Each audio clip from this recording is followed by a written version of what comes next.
Ladies and gentlemen, honorable guests, dignitaries, fellow diplomats, hostage families and survivors, members of the press, welcome. Before we begin, I would like to thank Douglas Howard Gilad and his spouse Yaakov Gilad from Boston, who generously provided the tunnel exhibit that you passed on your way inside.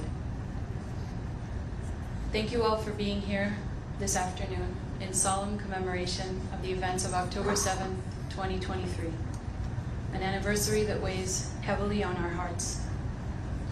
This past year has been marked by grief, loss, and reflection as we continue to process the horrors that unfolded on that day and the turmoil that our country has faced since.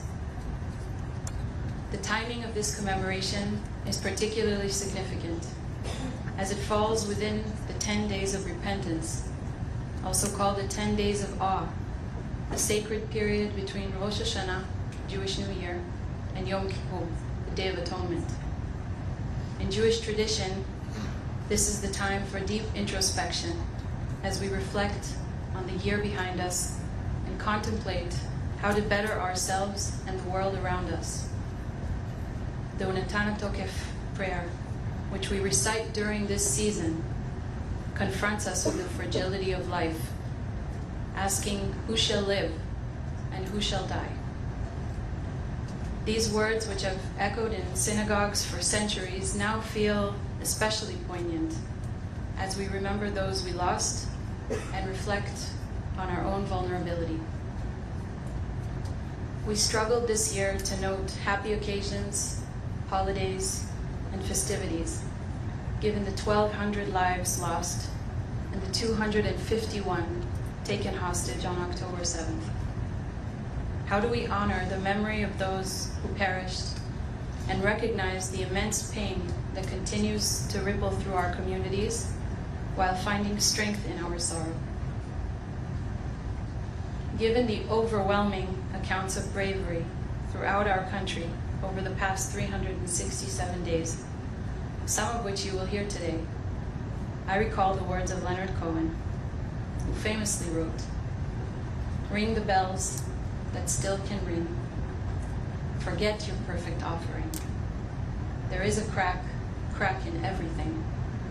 That's how the light gets in." I would now like to invite Lieutenant Colonel Shachar Ben Smien, Liaison Officer to the US National Guard, to light the memorial candle.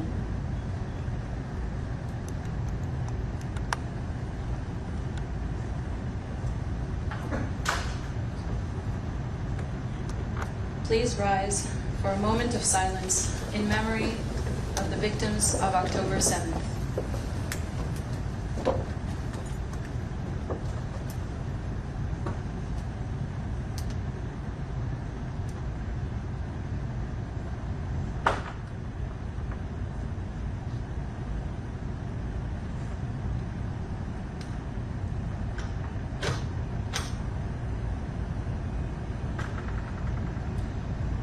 Please remain standing.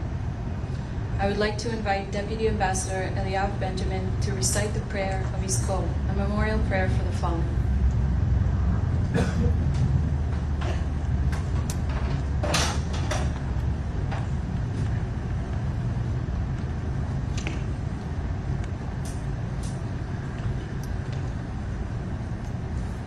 יזכור אלוהים את בניו ובנותיו, הנאמנים והאמיצים, כיתות הכוננות, המשטרה, חיילי צבא ההגנה לישראל, ואנשי קהילות המודיעין והביטחון, וכל המתנדבים והמתנדבות, להיקהל ולעמוד על נפש בית ישראל ביישובי עוטף עזה, אשר חרפו נפשם במלחמה על הגנת העם והארץ. וכל מי שנרצחו ונטבחו ונשרפו ונחנקו בידי מרצחים שפלים בשבתם בביתם ובלכתם בדרך, במסיבת רעים ובכל אתר ואתר. יזכור אלוהים ויתברך בזרעו ויאבל על זיו העלומים, וחמדת הגבורה וקדושת הרצון. ומסירות הנפש של הנספים במערכה הכבדה. יהיו חללי המערכה, עטורי הניצחון, חתומים בלב ישראל והעולם לדור ודור.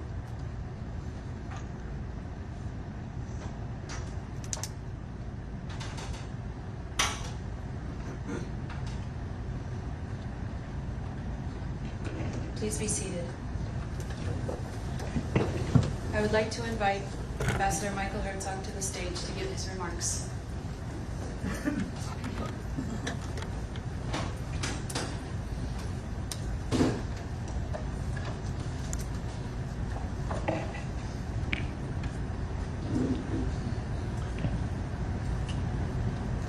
This is a solemn gathering marking a somber day and a somber year.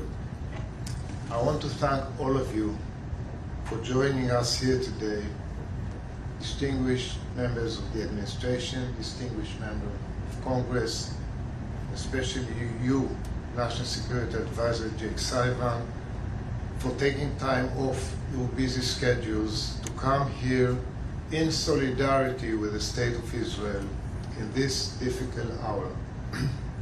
Here with us today are also bereaved families and families of hostages, to whom I say, you are always in our hearts and on our minds.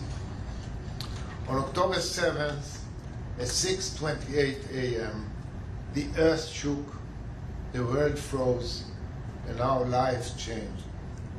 This is one of those watershed moments that divide history to before and after, and definitely Israel of before and after October 7th are two different countries. Each and every one of us remembers where they were on that Black Saturday, much the same as Americans remember where they were on 9/11. This has been the longest and the toughest war in Israel's history since its War of Independence. There are many ways in which we can analyze this war and many ways to tell the story of this war. But I want to focus on the main story that explains why, for us Israelis, this is an existential challenge. And Mr. Sullivan, we met more than once during this war, and whenever there were disagreements, I would always tell you that they emanate from the fact that for us, this is an existential war. Simply put, following the carnage of October 7th, all our enemies in the region and globally smelled the blood, sensed weakness and vulnerability, and rose to hit us. That event fed their appetite to destroy Israel. That explains why we've been confronted by not only Hamas in Gaza, but by the whole Iranian axis. That is why Iran, that never fought Israel directly and always fought us to its last proxy, hit Israel twice with massive direct missile attack. They would never contemplate such an attack were it not for October 7th and their perception that Israel is weakened and vulnerable and that they can get away with it. And that is why the biggest massacre of Jews since the Holocaust triggered an unprecedented wave of anti-Semitism and international campaign to deny the Jewish people the right to self-determination, to deny the Jewish state the right to self-defense, and all this mere hours after October 7th and weeks before we launched our ground operation into Gaza. We understood and we understand that if we do not prevail in this war, we will not be able to lead normal life as a free nation in our country. And so the people of Israel rose to fight for their lives. 1 year on, the story of this war is also that of Israel rising to its feet, turning the tide, restoring its deterrence, and dismantling the ring of fire that Iran has built around us. A long and arduous path is still ahead of us, but we can already see some opportunities amid the big tragedy of this war. My friends, all of this we have done by ourselves. We have never asked anyone to fight and die for us. We invested our blood, sweat, and tears, and we paid a very heavy price because we have no alternative. At the same time, it must be said that we wouldn't be where we are today were it not for the steadfast support of our closest friend and ally, the United States of America. I want to take this opportunity to state unequivocally that we owe the United States deep gratitude. We have received from the Biden administration significant material and political support. They have stood with us against repeated Iranian aggressions, and they have stood with us in the face of anti-Israel blood libels in the UN, the ICC, and the ICJ. Our alliance withstood the pressures of this war, and we should never take this for granted. I also want to thank the US Congress on both sides of the aisle, and no less important, the American people. Notwithstanding the noise outside, the majority of the American people are with us because they know what is at stake, because they can tell good from evil, because they know that Israel's enemies are for the most part the enemies of the United States and the free world, and because they understand that when we will prevail, it will be to the benefit of the free world under the leadership of the United States. On a personal note, thank you, Jake, for your role during the last year. I had the opportunity and the privilege to work with you quite extensively at critical moments, and I can attest that even in times of disagreement, and there were times of disagreement, we and I never doubted your unequivocal commitment to Israel's security. Thank you.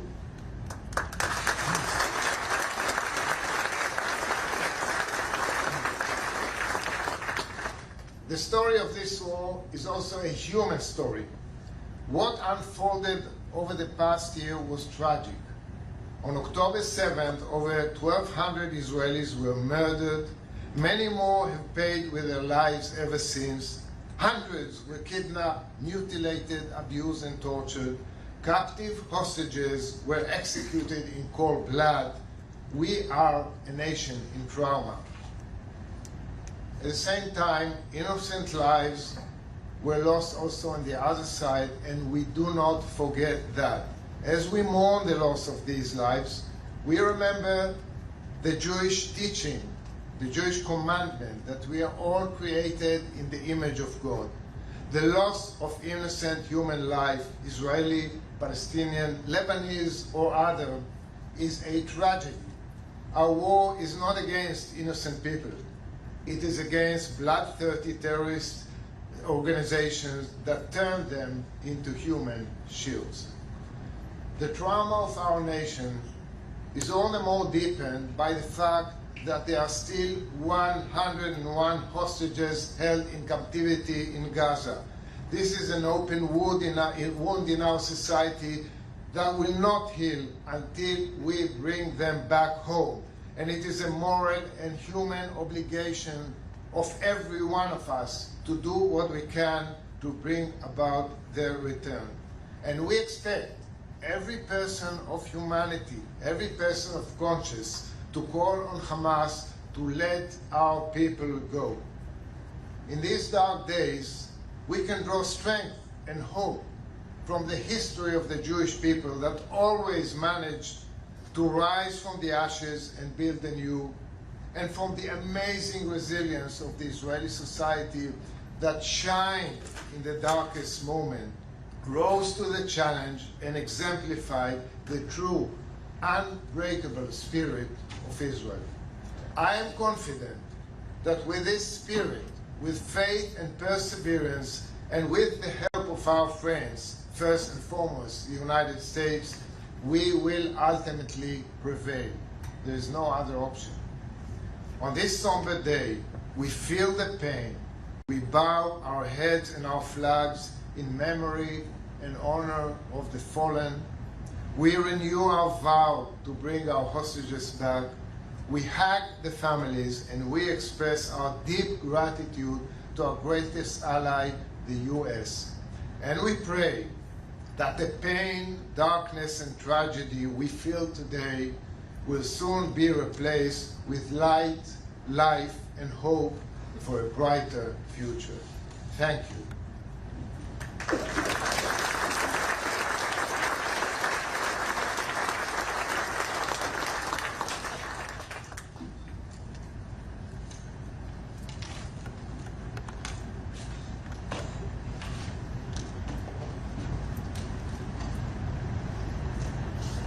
Thank you, Ambassador Herzog.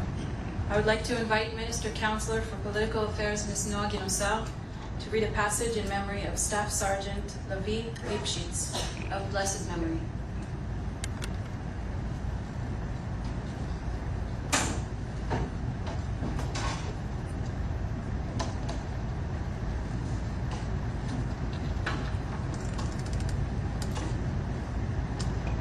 Staff Sergeant Levi Lipschitz, a soldier in the Givati Brigade's reconnaissance unit, was killed on October 31st by a Hamas RPG in the northern Gaza Strip. He was 20 years old at his death and the first IDF casualty of the ground operation. Levi, from the city of Modi'in, was the son of Shlomit and Nitzan and brother to Anafa, Re'em, and Be'eri. At the age of 18, like most Israelis his age, he was enlisted to the IDF for his mandatory military service and served in the infantry. Behind every name of every fallen soldier, there lies a full life of dreams, love, and aspirations. Levi was a talented artist. He had a lifelong passion for art and cinema. He created an Instagram photo diary where he uploaded photos of his day-to-day life in the army, artistic snapshots that in one frame could tell the story of so many young Israelis. As a teenager, he strived to use his artistic passion to help others, volunteering his time to photograph events for disadvantaged families who could not otherwise afford it. When he enlisted in the army, Levi shared with his father Nitzan that he did not see himself as a creature of war. Nitzan told him that to be an IDF soldier is first and foremost to save people. And so when he went into battle, he told his father, "I'm fighting for our country. My life is of the same importance as that of my friends, and that is why we are going together." He was profoundly shaken by what he saw after 3 days fighting terrorists in the kibbutz Nachal Oz, and with his sensitive soul and love for animals, found the space to worry not only about the victims, but also about the livestock of the kibbutz, saying to his mother, "My heart breaks that the dairy cows are now wandering among the bodies." After his death, his sister Anafa found a letter he left for her on the computer, which he wrote unbeknownst to them in case something were to happen to him. And I quote, "I ask not to sink into mourning. It may be daily and exhausting, but the action that can grow from it, it is not exhausting but constructive. Nothing is more difficult for me than idleness, so I ask everyone around me, always continue to be doing something." He called on his loved ones not to become frozen in grief and despair, but to enshrine his memory through their actions for others. May Levi Lipschitz's memory be a blessing.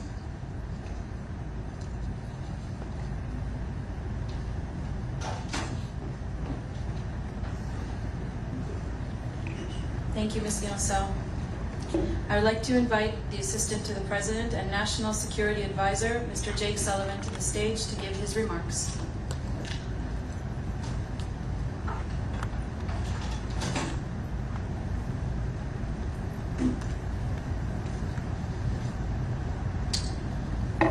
Thank you all for having me here today. Ambassador Herzog, Mike, thank you both for your hospitality here and for a year that has been difficult and challenging, but you have always stayed committed to the strength of the U.S.-Israel relationship and see it as larger than any two people, and I'm grateful to you for that. And it means a lot to me that I've been invited here to mark this solemn occasion with all of you. As you know, President Biden spoke with President Herzog earlier today, and he shared his deepest condolences with the president and the people of Israel as they commemorate this god-awful anniversary. He lit a candle in the White House together with the First Lady, and they said a prayer in remembrance of those lost, loved ones massacred by terrorists who exulted in the assault and murder of innocent Jewish men, women, and children.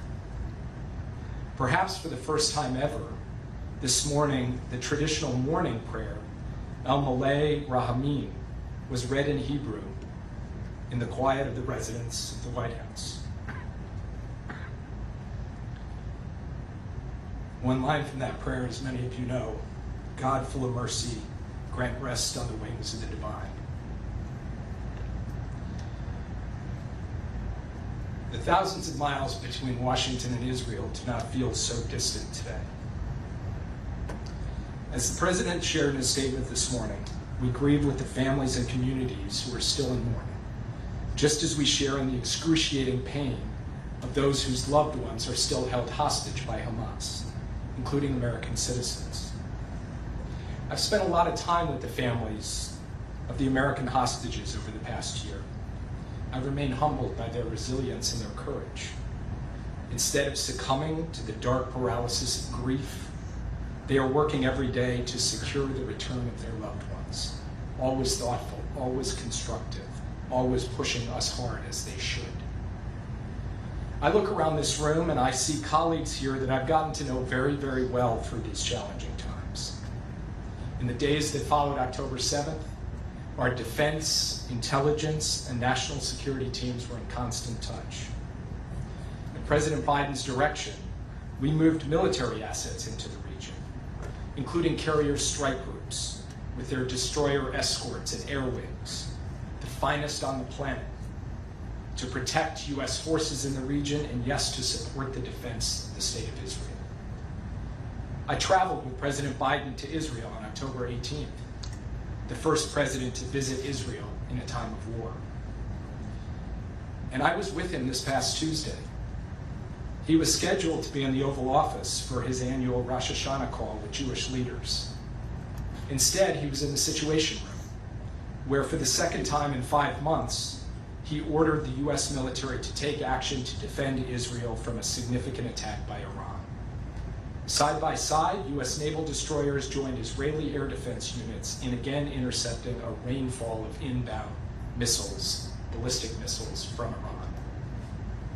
We thank God we were successful in rendering that attack ineffective, but we remain highly vigilant to the further threats and attacks from Iran and its proxies, including Hamas, Hezbollah, and the Houthis. Backed by the ironclad security partnership of the United States, Israel has demonstrated its remarkable capacity, including through impressive operations that killed terrorists with Israeli and, yes, with American blood on their hands. The challenge going forward is to turn tactical wins in battle into a strategy that secures Israel's people and its future. That takes real discipline. It takes courage. It takes foresight to match the conduct of war to a clear and sustainable set of objectives, and to turn tactical advantage into enduring strategic gains. That is never easy, but it's imperative, and we are here to work with you on that. Because as I look around this room, I see colleagues that I haven't just gotten to know in the crucible of the past year, but in the work that preceded it. A project to make real the vision of broader peace, stability, and economic connectivity across the Middle East, and to make real a future where Israelis and Palestinians can live alongside one another in security, dignity, self-determination, and peace. As the President said in his statement this morning, I believe that history will also remember October 7th as a dark day for the Palestinian people because of the conflict that Hamas unleashed that day. Far too many civilians have suffered far too much during this year of conflict, and tens of thousands have been killed. The human toll made far worse by terrorists hiding and operating among innocent people. Ambassador Herzog spoke in his remarks of the Jewish commandment that every innocent life has value, whether it's American or Israeli, Lebanese or Palestinian, every innocent life. In my family, we read the poet John Donne, who said, and I quote, "Any man's death diminishes me because I am involved in mankind." And we have to bring that spirit to this conflict as well. We have continued to actively pursue a pathway to a future where Israel enjoys normalized relations with all of its Arab neighbors, where Palestinians have a state of their own, and where Israel's security is assured forever.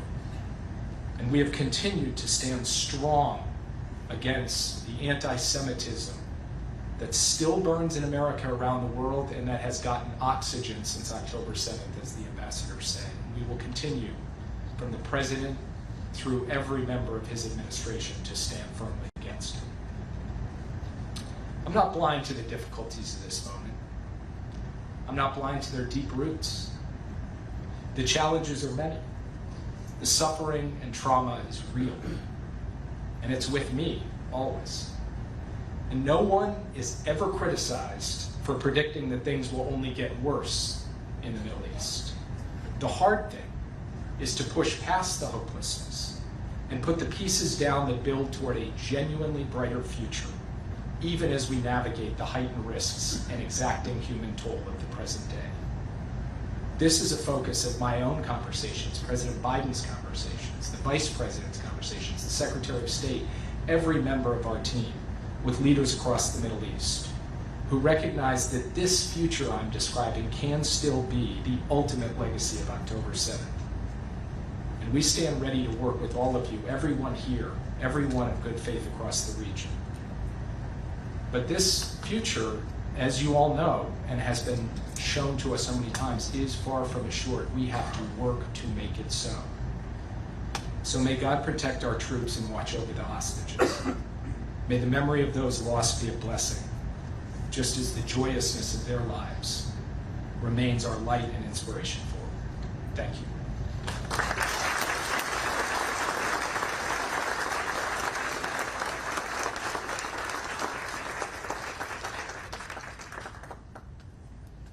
Thank you, Mr. Sullivan. In December of 2023, 1,000 Israeli musicians gathered in the Caesarea amphitheater with the hostage families in a mass prayer for the release of the hostages, produced by Talia Yaron. The song they performed, Abaita, or Homeward, was written by Ehud Mano and composed by Yair Klinger. Please turn your attention to the screens. You will find the lyrics and their translation in the subtitles.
would like to invite Ms. Yasmin Magad, cousin of the Israeli-American hostage Omer Nilta, to the stage for her remarks and to recite the prayer for the return of the hostages.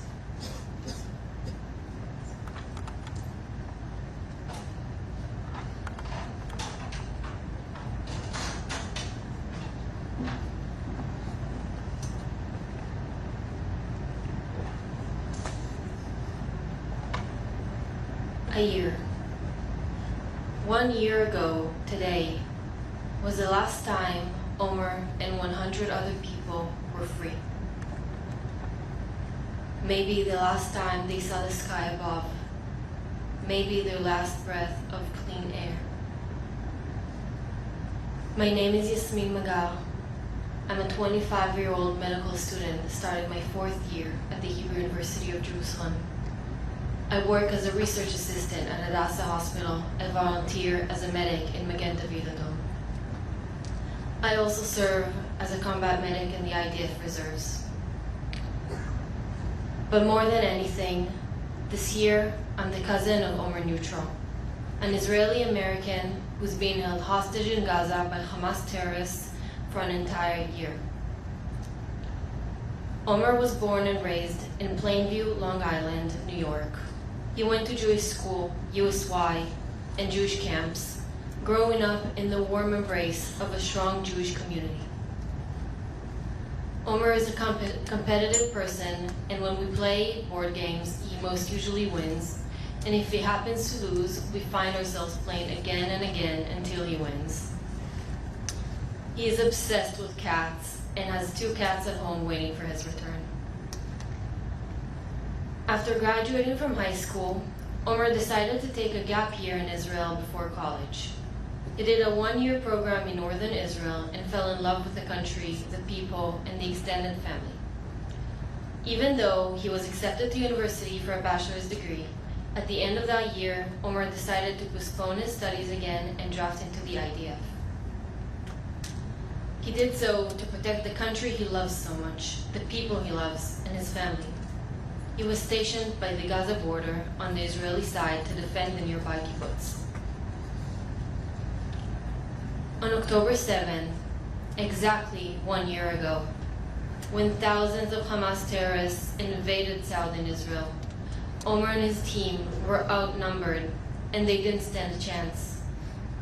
They were all kidnapped. 2 were killed and their bodies taken to Gaza, and 2 were taken into Gaza alive, including Omer. Since he was taken, my entire life turned upside down. I was called up to serve as a combat medic in the reserves for months, and when I was finally released, I found myself fighting for Omer's life. I worry. Does he get enough food and water? Is he alone? Is he staying strong? Our grandfather is a Holocaust survivor. He survived the Holocaust as a child, and now he has to watch his grandchild being held hostage by violent terrorists for a whole year to this day. We must not forget and remind the world that what began on October 7, 2023 is still happening a whole year later in 2024. October the 7th was a year ago, but that awful day is not over. For the 101 hostages still being held, it's their everyday reality. It may have hit our family this time, but it could have been anyone. This should be everyone's top priority, to bring them all home. Omer is being held hostage by cruel terrorists. Our enemy is a devil, but in order to save Omer's life, we need to make a deal with the devil. As a medical student and a medic, I know that we must save every life that we can. He was defending us, and now is our time to save him. I hope and pray that the day will come again soon when I hear, "Hey cuz," again, followed by the biggest smile and suffocating hug. I pray for Omer's safe and quick return. We will draw from our traditions and pray that our past year has indeed ended with its curses, and the new year brings with it many blessings. Please rise.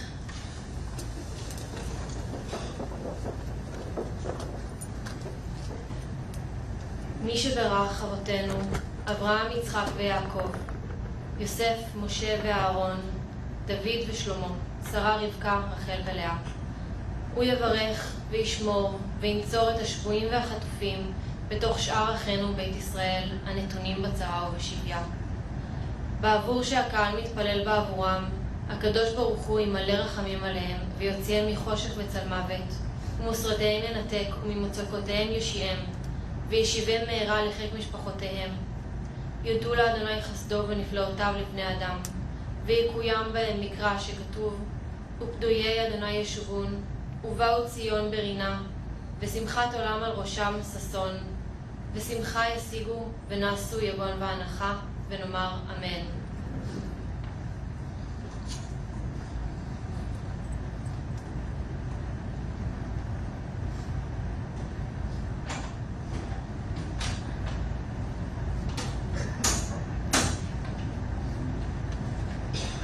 Thank you, Yasmin.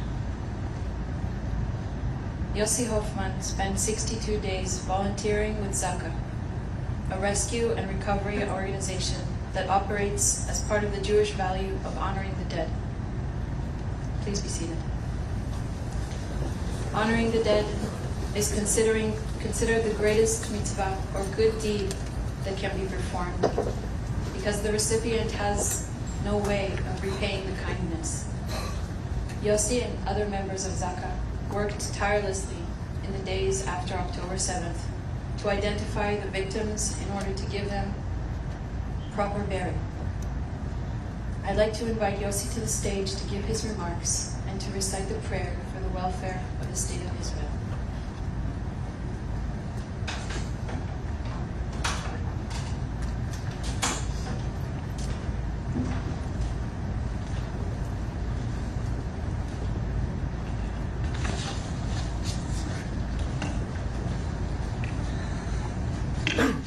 Hi, my name is Yossi Hoffman. I'm 33 years old. I'm married and I'm a father for 3 children. I'm Zaka volunteer. Zaka, our organization, we take care about the bodies after people died. I'm volunteer for a few years, and no one. In 7 October, the time we leave our house and we go to the area in Gaza, no one tell us what's going on. And at 7 October at morning, we start to see what's going on in the area in Gaza. And I'm living in my house, I'm living in the area in Ashkelon, and I'm going to the area in Sderot. In Sderot, they have also take. All this day, I'm also EMT, I'm help with the injured, and we try to save a lot of people. A lot of people died in my hand at 7 October. And all this day, this is what we do. Few hours later, we start to collect the bodies. We start to collect the bodies in the road 232. In the kibbutzim, in the cities, of course in the Nova Festival.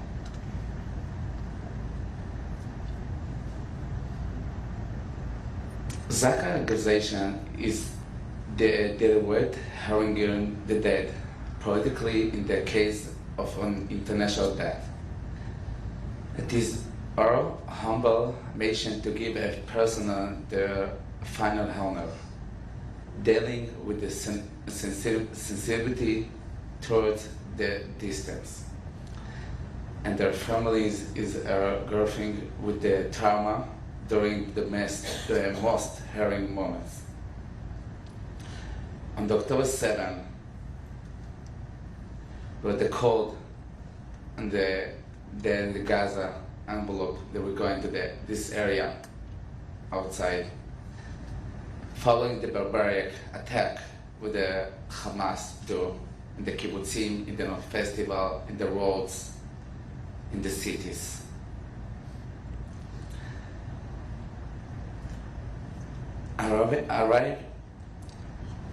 Every place we arrived it held and the gruesome story that is behind the difficult for the human so the comprehend. And the delay basis we are all of the reality of terror attacks around extremities, soldiers, and all the Turkish issues involved with the link.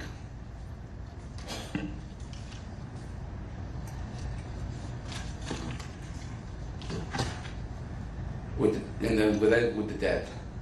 But in the case of October 7, we are event and the place we called the not content.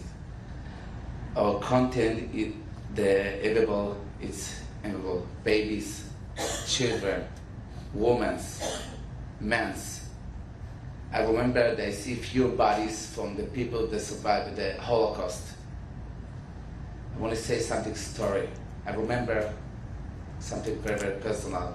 They go to one house in Be'eri, Kibbutz Be'eri, and I see there two people, old. The man is 96, and the woman, she's 91. Both of them, they have numbers in their hands. Both of them survived in the Holocaust. And see this house, these two people, and the young lady, she's from Philippines, she's helping. All the three people died in one bed in the safe room. In 7 October, died around 1,200 Israelis, 100 people from another countries, and around 1,500 terrorist bodies. Our job in Zaka to take everybody to the to display, to not take a terrorist body and put us in the mix in Israeli. And what do you need? And the most important task of ensuring that we do not burn as silver as a terrorist with the Jewish or Israeli. From this is art to reaching task, and we Israeli address to the find of the people of the Israel. And we try to do this, to do the best to take to care of Israel. אדוני עוז לעמו ייתן, אדוני יברך את עמו בשלום, תחי מדינת ישראל.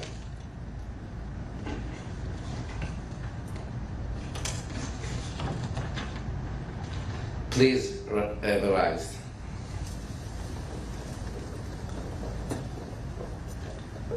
אבינו שבשמיים, צור ישראל בגואלו, ברך את מדינת ישראל, ראשית צמיחת גאולתנו. הגן עליה בעברת חסדך, ופרוס עליה סוכת שלומך. ושלח אורך ואמתך לראשיה, שריה ויועציה. ותקנם בעצה טובה מלפניך. חזק את ידי מגני ארץ קודשנו, והנחילה מאלוהינו, ישועה ועטרת ניצחון תעטרם. ונתת שלום בארץ ושמחת עולם ליושביה. ואת אחינו כל בית ישראל, פקוד נא בכל ארצות באזוריהם, ותלכם מהרה קוממיות לציון עירך ולירושלים משכן שמך. ככתוב בתורת משה עבדיך, ואם יהיה נתחך בקצה השמיים. משם יקבצך אדוני אלוהיך ומשם יקרחך. והביאך אדוני אלוהיך אל הארץ אשר ירשו אבותיך וירשת. ויטבך וירבך מאבותיך. ויחד לבבנו לאהבה וליראת שמך, ולשמור את כל דברי תורתך, ושלחנו מהרה בן דוד משיח צדקך, לפדות מחכה קץ ישועתך. והופע בעדה גאון עזרך על כל יושבי תבל ארצך. ויאמר כל אשר נשמה באפו, אדוני אלוהי ישראל מלך ומלכותו בכל משלה. אמן סלע. The last, I want to show you something. This vest, with this vest I work in the kibbutzim. They still have a smell, the dead smell. The black is from how the house is fire. With this vest, they see a lot of bodies. Thank you.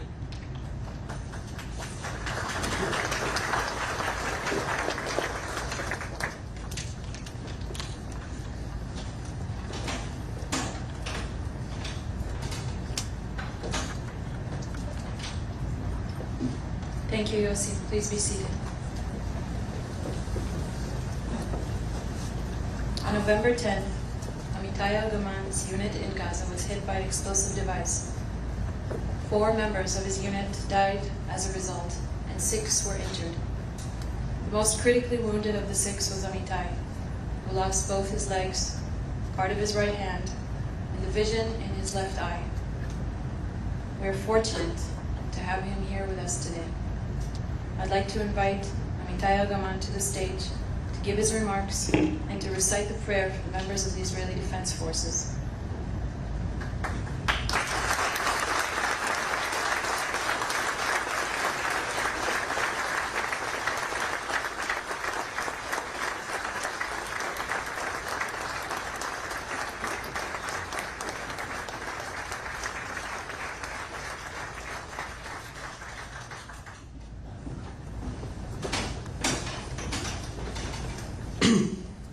Hello, my name is Amitai Al-Gaman. I'm 23 years old and I was injured during the war. I am happy to share my story with you. After serving 3.5 years in the IDF Special Forces, I released from the army. Right after, I traveled to South America for 6 months before I came back to Israel on October 6th. It was Friday evening, the day before Simchat Torah holiday, just hours before the deadly Hamas terror attack started. On the morning of Saturday, October 7, we woke up to the sound of sirens warning of a missile attack in Israel, which unfortunately had become routine in the last few years. After speaking with my friend who was still serving in my unit, I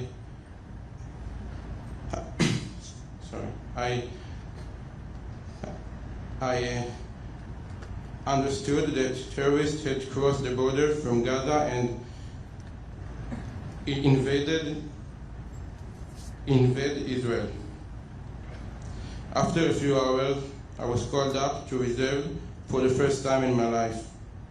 I was really worried for the citizens of Israel, my sister's family who live near Gaza Strip, and of course for all of my friends fighting in Israeli villages to stop the terrorists. After training with my team, my unit and I went into Gaza. After 2 weeks of intense fighting, we went on a mission in civilian areas such as hospitals and schools, areas full of weapons, tunnels, and bombs. On November 10, we got a mission to find the entrance to a tunnel where terrorists planned to attack us. After we found a large bomb that had been hidden under the floor of the house went off. 4 of my team's members were killed. I was seriously injured. Soldiers evacuated us from the collapsed house and I was airlifted to Ichilov Hospital in Tel Aviv. I lost both my legs, part of my hand, and had damage in one eye. For the next 11 months, I had dozens of surgeries, treatments, and rehab. I came to the United States 1 month ago to finish my rehab and learn how to walk again with prosthetics. Thank you for listening. Am Israel Chai.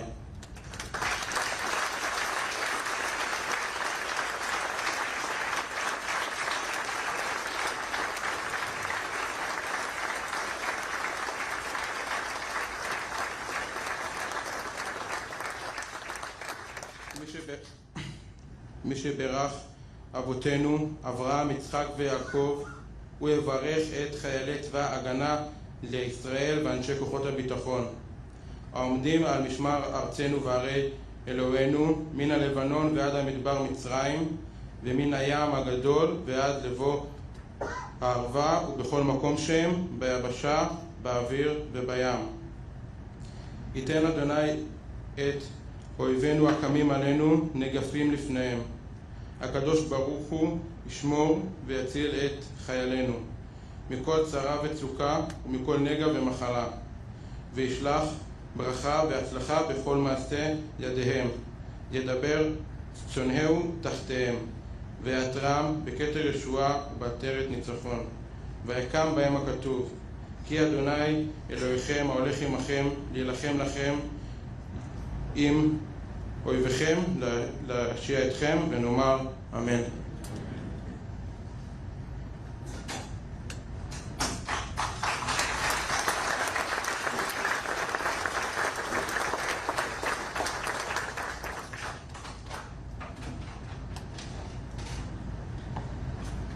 Thank you, Amitai. Please remain standing for the singing of Israel's national anthem, Atikva, the Hope. I'd like to invite to the stage Ms. Michelle Katz of the Defense Attaché Bureau.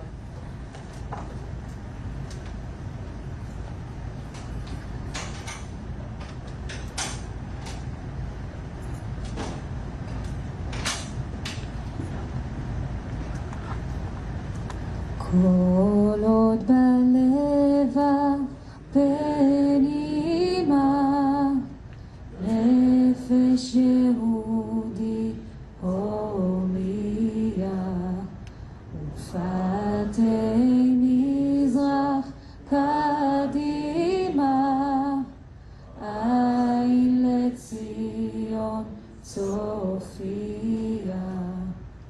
עוד לא תקוותנו, התקווה בת שנות 2000, להיות עם חופשי בארצנו, ארץ ציון וירושלים. להיות עם חופשי בארצנו, ארץ ציון וירושלים.